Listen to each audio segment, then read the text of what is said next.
আগের বছর জন্মদিনে রাধে রাধে চলে এসেছি আজকে 30 ডেজ চ্যালেঞ্জের 22 ডেজের ভিডিও নিয়ে। যাই হোক, আমি কালকে কোনো ভিডিও শ্যুট করতে পারিনি, কারণ কালকে আমার শরীর ভালো ছিল না। তোমরা আগের ভিডিওতে দেখেছো, তো আজকেও সেরকম কিছু ভিডিও নেই। তাই জন্য আমি এখন একটা শুরু করলাম যে একটা কবিতা বলি, কবিতা দিয়ে তারপরে যেটুকু যা কালকে গোসাই করেছে সেই সব কাজকর্ম তোমাদের দেখাচ্ছি। চলো, আজকে হচ্ছে আমি বনলতা সেনটা একটু দেখছিলাম আর কি, আবৃত্তি ক্লাসে সেদিন গিয়েও এটা বলেছি, তো ভাবলাম দেখি এটা হয় নাকি। বনলতা সেন, জীবানন্দ দাশ।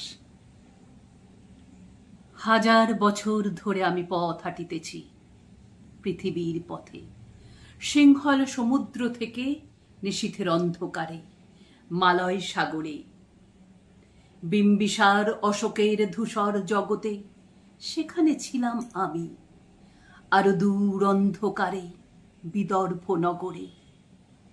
আমি ক্লান্ত প্রাণ এক, চারিদিকে জীবনের সমুদ্র সফেন, আমারে দুদণ্ড শান্তি দিয়েছিল নাটোরের বনলতা সেন।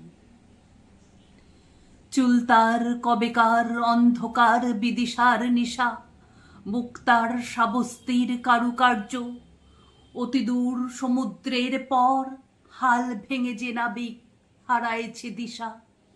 সবুজ ঘাসের দেশ যখন সে চোখে দেখে দারুচিনি দ্বীপের ভিতর, তেমনি দেখেছি তারে অন্ধকারে।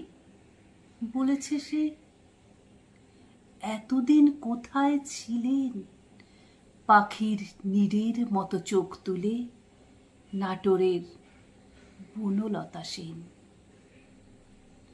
সমস্ত দিনের শেষে শিশিরের শব্দের মতন সন্ধ্যা নেমে আসে, ডানার রৌদ্রের গন্ধ মুছে ফেলে চিল, পৃথিবীর সব রং নিভে গেলে পাণ্ডুলিপি করে আয়োজন, তখন গল্পের তরে জোনাকির রঙে ঝিলমিল।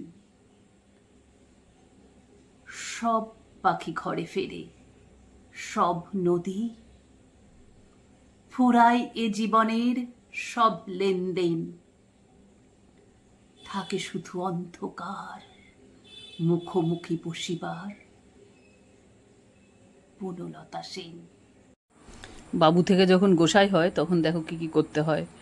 বাবু যখন চাকরি করতো তখন কিন্তু অফিস থেকে আসতো, এসে জলের গ্লাসটা সুন্দর করে দিতে হতো, চা দিতে হতো, তারপরে উনি বাদবাকি চা ফা খেয়ে এসব কাজ করতো। আর দেখো ঘরের গৃহিণী যদি শুয়ে থাকে তার কি অবস্থা হয়। যাই হোক, গোসাই এখন A to Z সব কিছুই করতে পারে এবং তাকে করতে হয়, না করলে উপায় থাকে না। পুজোর কাজ, এই কাজ সবই করতে হয়। আর ঘরের আমি যদি অসুস্থ হই বা আমাদের মাসের 3 দিন যে ধর্ম থাকে, মাসিক ধর্ম, সেটার জন্য গোসাইকে অনেকটা করতে হয়। যাই হোক, মানুষের চেঞ্জ হতে কিন্তু খুব একটা সময় লাগে না। মানুষ পারে না এমন কোনো কাজ নেই, আমাদের গোসাইকে দিয়ে সেটা বোঝা যায়। উনি অনেক কিছু শিখে গেছে, মোটামুটি 3 বছরে পুরো পাকাপোক্ত গৃহিণীর মতন লোক হয়ে গেছে।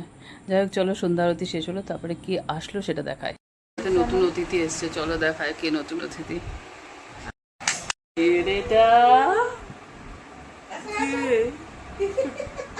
কি এটা? চোখ মুখ কুচকে দেখছে। এটা হচ্ছে আমাদের নতুন অতিথি,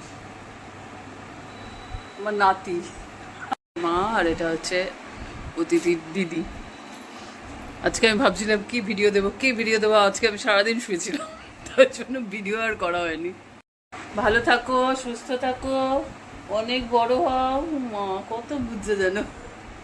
এটা হচ্ছে আমাদের মাসির নাতি, হয়েছে অনেকদিন, 7 মাস বয়স হয়ে গেল। আমরা রোজই ভাবি মাসির নাতিকে দেখতে যাব, যাই হোক দেখতে যাওয়া হয়নি, ওরাই দেখতে নিয়ে এসছে আমাদের বাড়িতে। আছে নালি, আগের বছর জন্মদিনে 3টে দিয়েছিল, তার মধ্যে মনে হয় 2টো উনি শেষ করেছেন। এবার আবার হবে তো? হ্যাঁ, এবার কি 6টা দিবি? থাকবি না তো কি হচ্ছে, গিফট পাঠাতে কি দোষ, ব্লিঙ্কিট করলে তো হয়, তাহলে দিয়ে যাবি আগে। যেখানে থাকিস বা না থাকিস আগে গিফটটা দিয়ে যাবি, বুঝেছিস?